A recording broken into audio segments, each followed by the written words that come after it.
This is a conversation with Marcel Dirsus. Marcel is a political scientist whose research focuses on the issue of survivability of dictatorships, figuring out how and why some autocratic regimes fall while others survive and remain stable for generations. It's a fascinating topic, and the discussion is roughly split into three parts. First, we talk the theory of why that is. What factors make some regimes weak and fragile while others are strong and stable? How do regimes typically fall? What follows next after that happens? Or what are the key warning signs that things are about to go downhill? Second, we talk about the history and we apply the theory on the case of the downfall of communist regimes in Eastern Europe. And finally, we talk about the present, and we use Marceau's theory to stress test how stable or fragile are several of the key autocratic regimes of the world today. This podcast and interviews like this can exist only thanks to its supporters on Patreon, to whom I'm deeply grateful, and who get a bunch of perks in return for their support, including the full ad-free version of this and other episodes, and additional bonus content. And if you want to get more geopolitical analysis to help you filter all the noise from the stuff that actually matters, I also write a newsletter where I break down big picture geopolitical stories, trends, and patterns. You can find the link in the description. And now, enjoy the conversation. So welcome to the podcast. Thank you very much for having me. So your research focuses on very fascinating topic of how and why do autocratic regimes fall and why some do and others don't. And there's a lot to talk about there that I'm interested in. But I was thinking that looking at the world right now, instead of seeing autocracies falling, it can instead seem like you have a lot of these regimes that have been around what feels like forever and look like they will be around for a lot longer as well. And you argue that these regimes are inherently quite unstable, but I think that it's easy to get the impression that it's the contrary, and that actually they seem sort of immune to whatever happens to them anyway, and they survive no matter what. So in general, how stable would you say that dictatorships and autocratic regimes are? It depends. There are differences between the different types of regimes, but generally speaking, I would say that they're not stable. But it is true that when you look around now, the last couple of years have not been great. Democracies are really struggling. We see a lot of, dictatorships emerging, and the existing dictatorships also seem to be gaining strength, or at the very least, they're being increasingly aggressive. So when you look at the world now, it can seem as if there's essentially no hope, that democracy has no chance, and that dictatorships will inevitably emerge victorious. But that's far from the truth, in my perspective. Yeah, which is probably one of the reasons why your book, I think, ended up being very popular, because you do give this sort of a more hopeful message for fans of democracy worldwide. Yeah, although I've got to say, a couple of people have told me that they thought the book was quite depressing. And, I think it's a bit of both, right? I mean, I think it's important to not pretend that everything is okay and that dictatorships don't have any advantages either, right? Because they do. They have many advantages. And one of the advantages is, for example, they have a much easier time taking casualties. So when dictatorships are at war, it is easier for them in many ways to sustain it than it would be for a democracy, because if you're a dictator, you don't really have to care so much about soldiers falling on the battlefield, whereas democratic leaders really do. So these regimes have some advantages, and we have to be honest with ourselves about the advantages of those systems. But there's also no point in losing hope, because we do have a lot of strength, and we don't think about that enough. I think we're very preoccupied within our democracies in this kind of mindset of doom, where everything constantly seems to be getting worse. And I understand where that's coming from, but there are plenty of things to be hopeful about. So what are you've mentioned the advantages, which I think are quite obvious, that, when you look at what some dictatorships or autocratic regimes are able to withstand, if there was a democratic government in place instead of them, it probably would have been gone already. So what are the disadvantages when it comes to resilience of dictatorships? Yeah. So to answer that question, we have to look at the difference in structure of these regimes. So if you are in a functioning democracy, you need a large share of the population in order to take power and to maintain it, because there are free and fair elections and you need to win them to hold that power. If you look at a regime like North Korea under Kim Jong-un, you only need a tiny share of the population in order to maintain power. Kim Jong-un maybe needs 200, 300 families, sort of the generals, the people closest to him, the spies, in order to maintain his power. And he can almost ignore just about everybody else, right? The vast majority of the population has very little influence on whether Kim Jong-un maintains power or whether he loses it. And at first, that sounds really comforting because you can ignore those people and you can just do things, even if it hurts, the vast majority of the population. But very quickly, this can also become a trap, because if you're the Chancellor of Germany, for example, you can lose 200, 300, 400,000 voters, and that's fine. You can find new ones. They're replaceable in a sense. And you can still win that election and maintain power even if you don't have them. But if somebody like Kim Jong-un loses the 20 wrong generals, he's done. He's going to lose power. And the other thing is what happens to leaders like him or like Putin when they lose power. So if you look back at sort of, democratic leaders, what happens to them when they lose office? Normally, they're perfectly fine, right? They're going to take up golf. They're going to enjoy time with their family. Maybe they give speeches to Goldman Sachs to make some extra cash, but they are okay. And when political scientists looked at what happens to personalist dictators after they lose power, they found that more than 2/3 of them either end up in exile, in a jail cell, or dead. So you can lose power incredibly quickly. And when you lose it, you don't just lose your, power, but maybe also your freedom or even your life. And that obviously gives you very different incentives. And it also does something to the stability of these systems. Right. And I imagine that not actually having to care about the popularity and not having the feedback that democratic politicians do get through elections and polls and all that, and internal competition in political parties kind of makes you insulated from reality. And it's probably a lot easier to lose track to what's actually going on in your system and in your country. Absolutely. And you see that with leaders like Putin, for example. So as Putin started out, he surrounded himself with at least some technocrats. And they had some interest, at least, in the well-being of the Russian economy, for example. Not necessarily because they're good people or because they love ordinary Russians, but if the economy is going well, you can also steal more money. But eventually what happened is that Putin surrounded himself more and more with, sort of men at arms. So spies, but also people from the military establishment, because he was inherently paranoid and he thought that the West was out to get him. So he then chose a more confrontational path. And as a result, the people around him that were already telling him, the West is responsible for all these evils, the West is seeking conflict and so forth, were vindicated in a sense. So he surrounded himself more and more with these people, with these spies who have a very particular way of looking at the world. And as a result, he was stuck in this feedback loop, in essence, where, he just became more and more paranoid and more detached from reality, not just within his country, but also abroad. And this is something that you see very often with dictators, because they don't have that feedback mechanism through free elections. And because they surround themselves with a particular type of person that has a particular way of looking at the world, they gradually become more and more detached from reality. And as they become more detached from reality, they start to make more catastrophic mistakes because they generally become convinced that you can take Kiev in 3 days.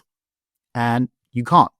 I thought it was really interesting what you said about the, I guess, hypothetical example with Kim Jong-un being dependent on a relatively small number of people, 20 families, the few dozen high-ranking officials. Isn't he, or every similar dictator, dependent on a much higher number of the foot soldiers and middle managers in secret police and military, all the internal security that do create the kinetic power that makes these regimes hold together? They can be. I mean, there are quite a few instances where dictators get toppled, not by necessarily the highest ranking generals, but people that are kind of in the middle. But really, these regimes are incredibly narrow at the top. And when I say that they depend for their survival and power on this incredibly tiny group of people, I don't mean that there are no other threats, right? You can be toppled in other ways. Even Kim Jong-un could, in theory, be toppled by popular protest. He could be toppled by a mid-ranking officer. He could be, shot to death, at some point, but it's just less likely. So the more centralized power becomes and the more, personalized it becomes in the hands of one man, and usually it is a man, the more influential that sort of palace elites around them become. So the main threat to the vast majority of these tyrants are not the masses in the streets, but the very people that are closest to them. The people that smile at them as they walk down the corridors of the palace, those are the people that they really have to worry about. Just a quick break here. If you care about geopolitics, and I assume you do since you're listening to this, you might want to consider signing up to get my newsletter, Station Zero. Once every week or two, you'll get a free geopolitical analysis, a story, trend, or pattern of something that's really important but that most people tend to miss. Like the one where I talk about the major threat that Hungary's Prime Minister, Viktor Orbán, is facing, why he's increasingly likely to be defeated in the next year's elections, why his new challenger is not at all who you would expect, and why it might be a lesson for politicians everywhere. If you want to sign up, just click the link in the description. And now, back to the conversation. So you've already hinted at the fact that dictatorships, or however we want to call these regimes, are actually quite diverse, and they are quite different in the way they actually look and work. And they have different systems, they have different amounts of resources, different amounts of popularity. Some are deeply hated, some can be actually even at some points quite popular. Do you have sort of a unifying theory on what, in general, makes some dictatorships more resilient and more likely to survive and others more likely to fall? Whether it's about a type of a dictatorship or things to look out for, that if you look at a regime somewhere and you go through a checklist, you can say, okay, this regime is looking pretty stable, and this one is looking quite shaky when you look at, how do they work and what do they actually look like? Yeah. So first of all, it's worth differentiating between the dictator himself and the regime, right? So political scientists argue about the exact definition of regime, just as they would argue about everything else. But so you've got, for example, North Korea is a good example, because you've got the individual dictator, Kim Jong-un, who's in power. And before him, there was another dictator, but it was the same regime. And in that case, it was even the same family, right? So the rules by which people got chosen in North Korea didn't really change. It's just a different member of that family staying in power. So one of the things that, for example, party-based dictatorships are better at is managing succession, right? So when you look not at the individual dictator, but when you look at the system as a whole, one-party states tend to be better than personalist dictatorships. And the reason for that, once again, lies in the structure. So if you have a personalist dictator, like Gaddafi, for example, he tries to put himself at the center of the political system in any way he can, right? So he's the sun, and everything else sort of revolves around him. And he tries to destroy independent institutions or take them over, because independent institutions are a constraint on his power. And obviously he doesn't want that. So when somebody like Gaddafi is no longer around, there are no functioning institutions that could manage succession in Libya. And as a result of that, you oftentimes see these systems, going up in flames and completely exploding into a giant mess, because you don't have that effective mechanism of succession. In party-based dictatorships, you do still have a functioning institution, and that is the party.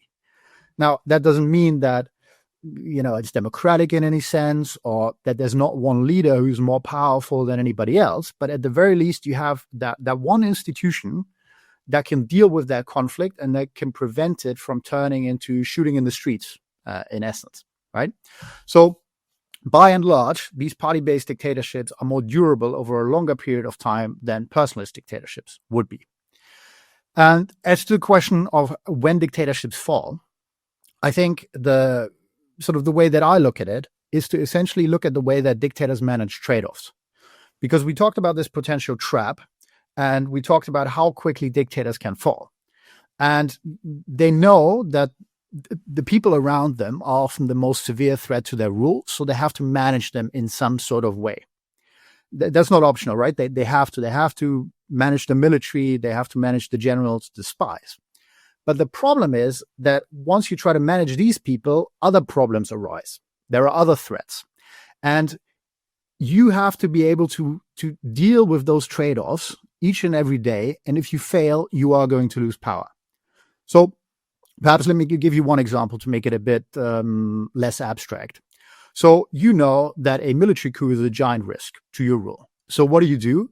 You have to try to eliminate the threat, or at the very least, reduce the chance of a military coup happening. So what a lot of these tyrants do, in essence, is to restructure their security services. So unlike in a democracy where you might have a unified chain of command from, the highest general to the lowest sort of foot soldier, you split your security services. So you don't just have your regular military, but you have some sort of parallel military force, maybe a militia, maybe something that is party-based, maybe a militarized palace guard. And you keep replicating until you have more and more of these parallel security forces. And the idea behind this is that you want to make sure that no one general in the regular military decides to overthrow you. You always want that general to know that he would have to go through some other armed force in order to topple you. And then you replicate that process for your intelligence services as well. So you don't have one intelligence service watching all of your political enemies at home. You have 3. And once you have 3, you give them overlapping responsibilities so that they don't just watch your enemies, but they also watch each other. And if you do that, and if you do it the right way, you can severely reduce the chance of a military coup. But, and this is important, this is where you get the trade-off. Because if you structure your military in a way that it doesn't topple you from power, it is not going to be effective at waging war. And again, you see this all the time. So I would argue that part of the reasons why the Russians were struggling so much at the beginning when they went into Ukraine again is because their military is not built to wage war. It is basically built to keep Putin in power. And that's a trade-off, right? So the structure with Wagner and these random Chechens and God knows who else was running around in Ukraine is good to not be pushed, but it is not the right way to wage war as effectively as possible. And that's just one example for these trade-offs. And they keep reoccurring. You can only push the threat around, but you can't really eliminate it. So one thing that I would imagine would be another way, you've mentioned succession as a particularly tricky moment for dictators when the power is transitioned to someone else. Another moment that I would instinctively think would be tricky is when another external pressure appears that strains the system. So for example, economy, and a lot of dictatorships at some point have really major economic issues. But also looking at it, I find that, or at least from my non-quantitative outside view, it does seem that a lot of these regimes are surprisingly resilient to the economic pressure. If you look at Venezuela, for example,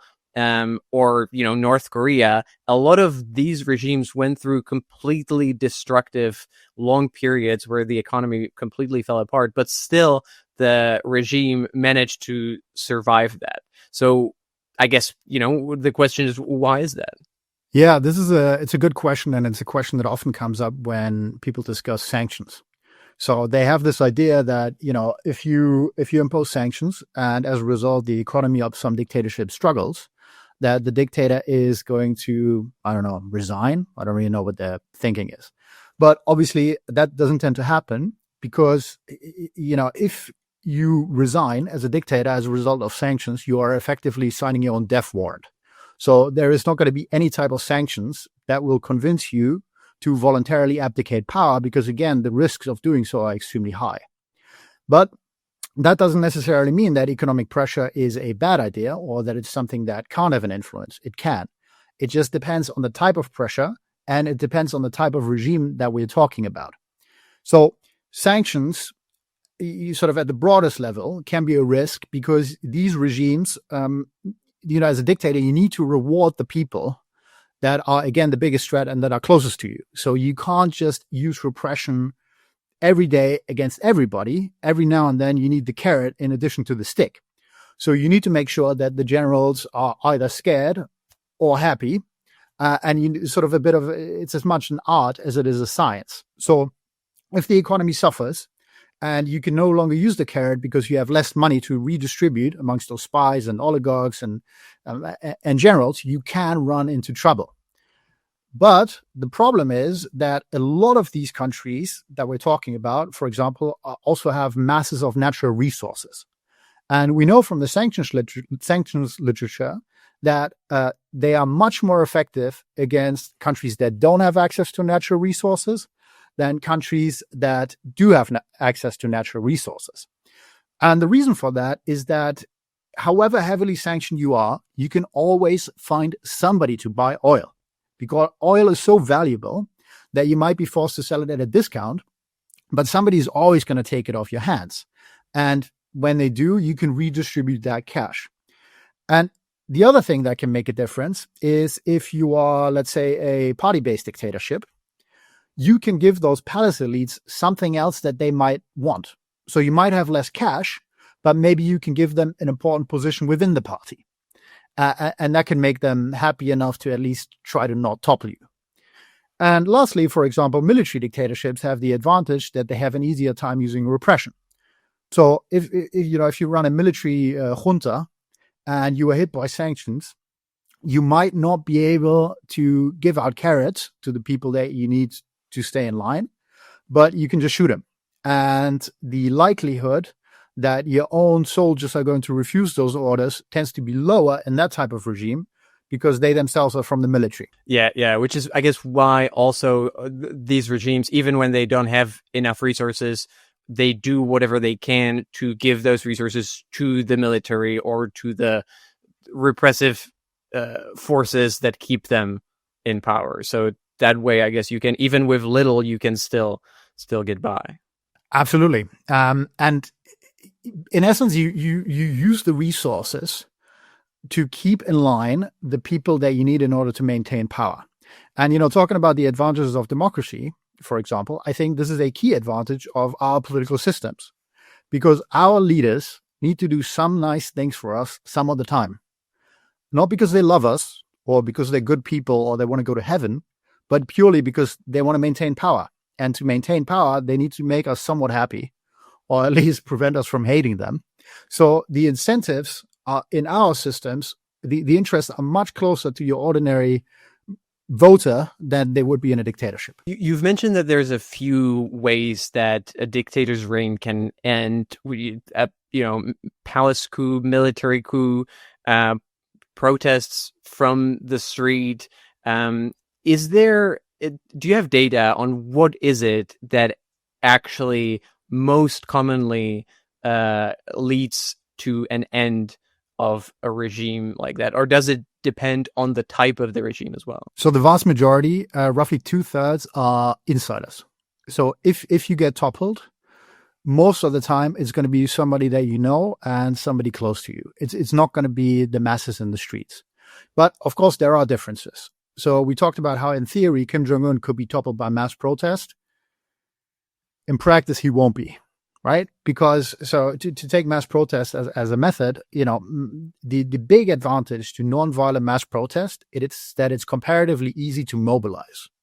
So if I ask you whether you would be willing to join a protest against a dictator, you might say yes, because it's quite easy. You don't need any specialized training. It can still be a risk, but it's definitely riskier, as it's definitely less risky and more comfortable than joining a guerrilla movement and going to the jungle for the next 12 years.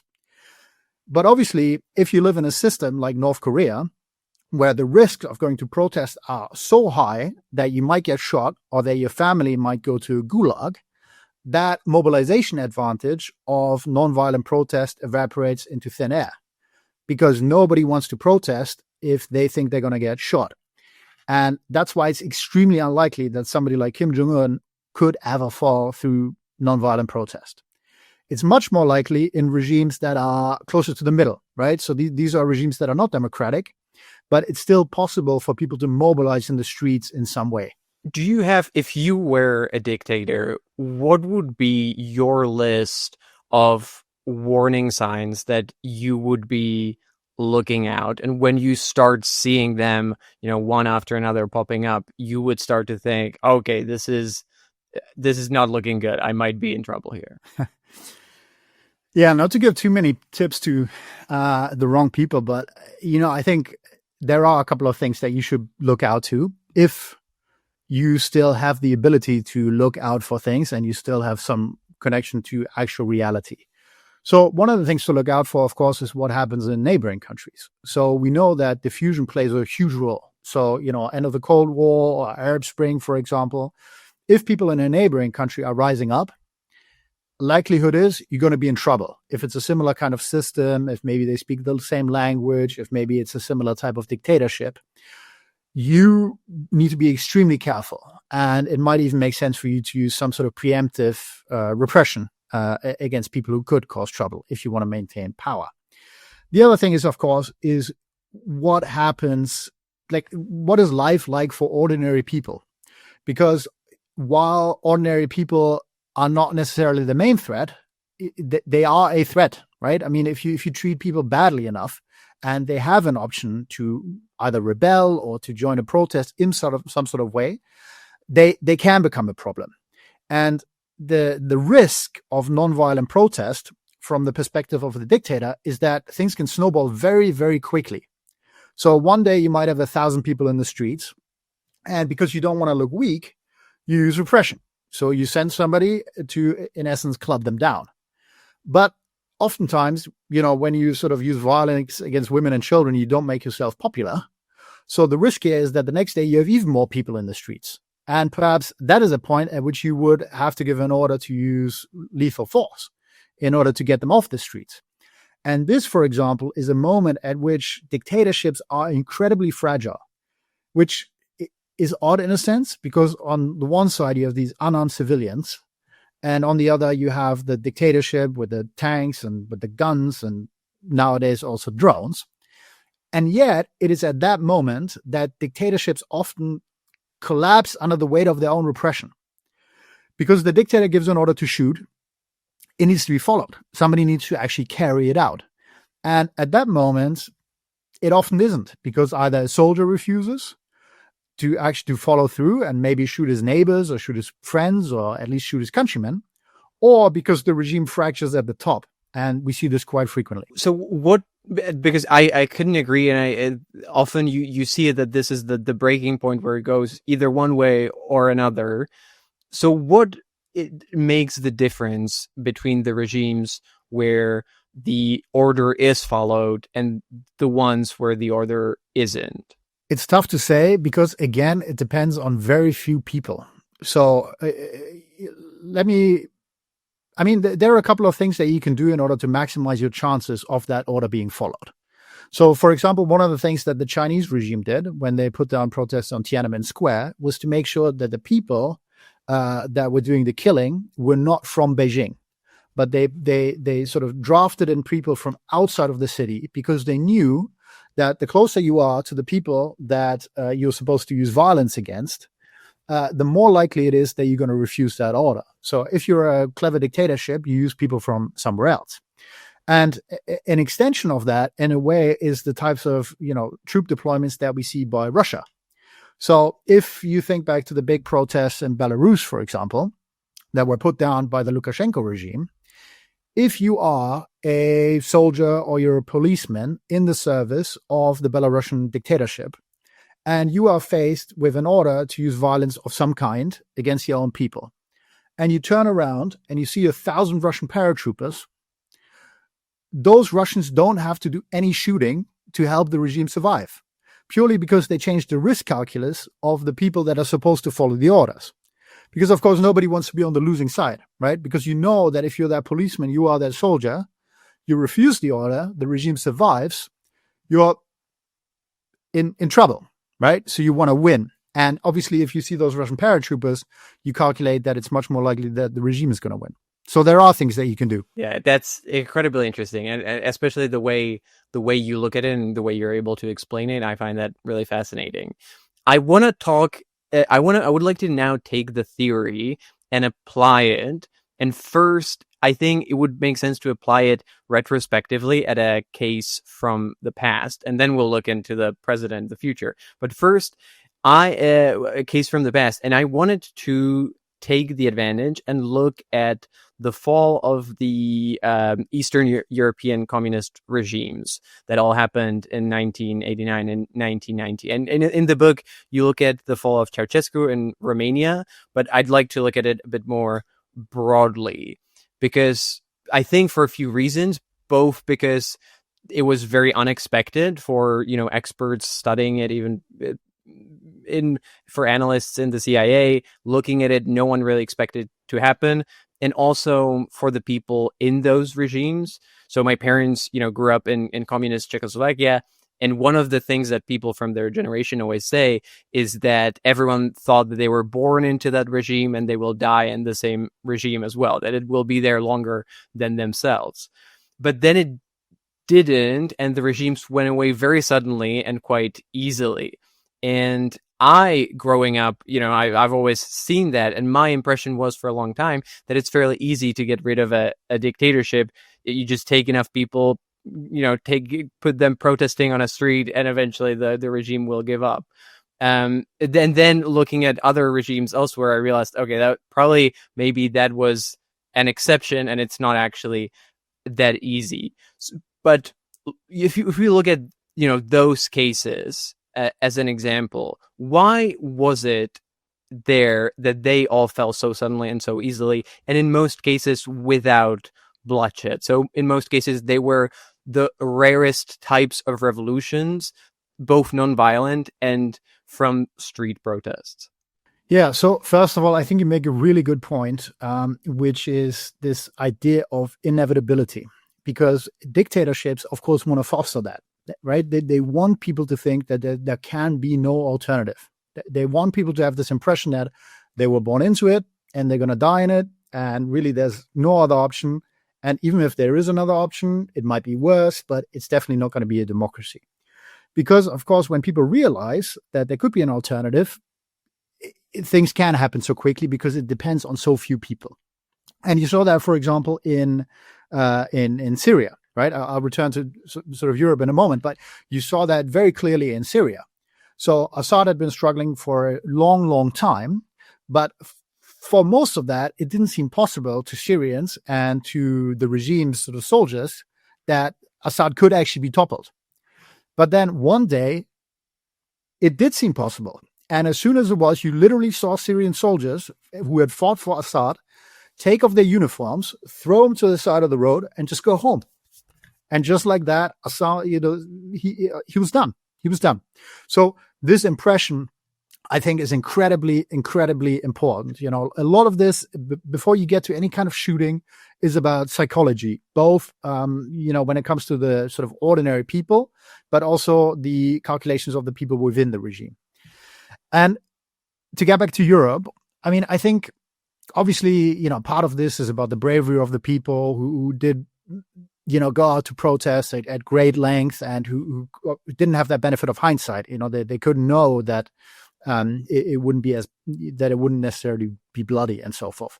But I think there are also structural factors. So one of the cases that I looked at with great interest was East Germany, for example, because I am German. And truth be told, before I started working on the book, I didn't know that much about the end of the German Democratic Republic. So I made sort of a conscious effort to look more into it and to understand it better. And, to do that, I sat down with a dissident from Eastern Germany. And in essence, what had happened was that, people in Eastern Germany in 1989, they were very unhappy. there was a lot of unhappiness with their daily life. The economy wasn't going well. It was very obvious that the regime was restricting people's freedom. So there was a lot of unhappiness. And the regime knew that a big protest was planned in Leipzig, which is an Eastern German city. And the regime was scared because, again, they knew that you cannot allow open dissent. If you allow people to really protest against the regime, you look weak, and that weakness can have sort of a cascading effect, like a domino effect. And by the end of that, you can lose power. So they did everything they could to try to prevent people from turning out on that day in Leipzig. And one of the things that they did, for example, was to threaten a Chinese solution should people turn out into the streets. And of course, at that time, it was clear what they meant. They wanted to tell people that if they were going to turn out, they're going to use tanks. They're going to, in essence, create a bloodbath. But people went to protest anyway because they sensed the weakness and they were upset. And they thought that maybe, just maybe, if they were being nonviolent, there would be a chance that the regime wouldn't be able to follow through. So this dissident that I sat down with, he had been harassed by the Stasi for a long time. They tried to make his life miserable, but he went to Leipzig that day and he wanted to film the protest. Because, of course, one of the problems is, even if you manage to mobilize people in a dictatorship, other people have to find out about it. Otherwise, it's not going to have the intended effect. And how do you do that if the regime controls all the media? So he arrives in Leipzig and he tries to find a vantage point from which he can film. And it's difficult because the entire city is, crawling with agents and, he's struggling. But eventually he gets to a church and he asks the local pastor, he says, can I go up? Can I film? And there's a long pause. And eventually the pastor says, sure. Obviously, he was worried about his own safety as well, right? So he goes up and he films the protest, and it's absolutely massive. And eventually he managed to smuggle that tape through Berlin, and it made its way to Western Germany. And from Western Germany, it was then beamed across the wall, so to speak, into the television sets of East Germans. And as a result of that, as a result of this guy's work, millions of people found out about it, and then it kind of spread like wildfire. But what is so fascinating about that day is that it was incredibly, incredibly risky, and they came close to disaster. Because the regime, right, so the local officials in Leipzig essentially had the order to not let the protest go on, right? So the attempt was to prevent it from happening, but if it happens, put it down. And there were so many people that they knew that they would have to kill him. That there was no way to use clubs or whatever to put them down. They needed to shoot, and they needed to use sort of serious weapons to do it. And they had them. I mean, they had anti-aircraft weapons that they could have directed them, all kinds of nasty things. But in the end, as the protest was sort of marching along this bend, a local regime official called Berlin, and he said, listen, I've got all these people. Do you want me to put them down? Like, if you give this order, I'm going to have to kill them. And he called a bigwig in Berlin, and the bigwig said, let me get back to you. I'll figure it out. And then he never called back. So you've got that local official who now has to make the decision whether to commit mass murder or not, because the people at the top of the regime weren't willing to go through with it, because they evidently thought that if they did, they personally could be in serious trouble. So on that day, the regime fractured, right? Like the regime fractured at the top because they couldn't agree to mass murder. And as a result of that, the protesters were allowed to march, and then everybody else in East Germany found out about it. And that was the beginning of the end. I think that's a fascinating story. It's, I think, quite similar to what happened in a lot of these communist regimes. But maybe one takeaway that I'm taking away from it, and maybe I'm not correct, but it kind of seems that basically it makes sense for a dictator to double down in these instances. And if your aim is to survive and to use the violence, and if you're willing to do that, and you're lucky enough that the people will obey the commands, that's probably your best bet on how to survive. So maybe the more brutal and willing to use violence are, the more likely the regime's survival is. Is that correct? Thank you for listening to the free part of this interview. The conversation is not over yet, but the next part is only for the paid members on my Patreon or Substack. I try to make the best possible geopolitics content, and I put a lot of effort and time into this podcast. And there's quite a lot of costs that I have to pay that are associated with it. It's the supporters on Patreon that allow me to do all that, and making part of every single interview exclusively available only for them is my way of saying thank you, since without them, it just wouldn't exist. So if you want to listen to the rest of the interview, ask questions to guests who appear on the show, or myself, get bonus content and my own takes on geopolitics, become part of an active community of geopolitics enthusiasts, and most importantly, make the continued existence of this podcast possible, do consider becoming a supporter. It really helps. To join, you can find the link in the description or go to patreon.com/decodinggeopolitics.